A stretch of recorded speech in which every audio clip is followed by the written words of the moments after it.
તો Rajkot TRP game zone અગ્નિકાંડને લઈ મોટા સમાચાર મળી રહ્યા છે।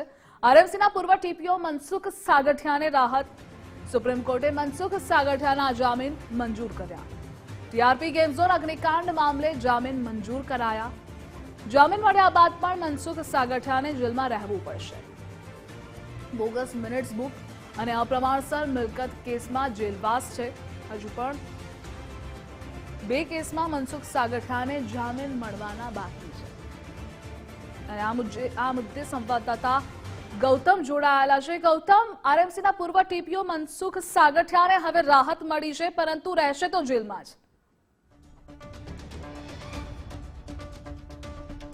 ચોક્કસ ટીઆરપી ગેમ ઝોન અગ્નિકાંડની જે ઘટના બની હતી, જેમાં અનેક નિર્દોષોએ પોતાના જીવ ગુમાવ્યા હતા, અને આ ઘટનાને લઈને હવે જે અપડેટ આવી રહ્યા છે કે જે મનસુખ સાગઠિયા છે તેને હવે કોર્ટમાંથી રાહત મળી છે। જો કે એકમાત્ર જે તેની ઉપર જે આ ટીઆરપી અગ્નિકાંડનો કેસ હતો તેમાં રાહત મળી છે।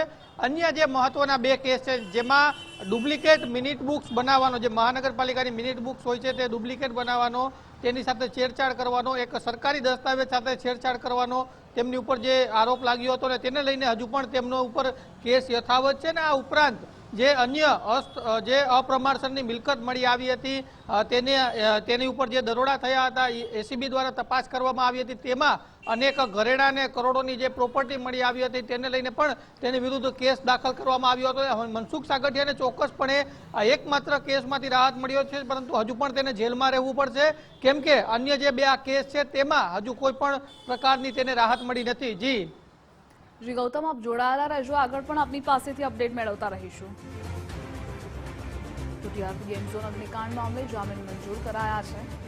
જામીન મળ્યા બાદ પણ મનસુખ સાગઠિયાને જેલમાં રહેવું પડશે।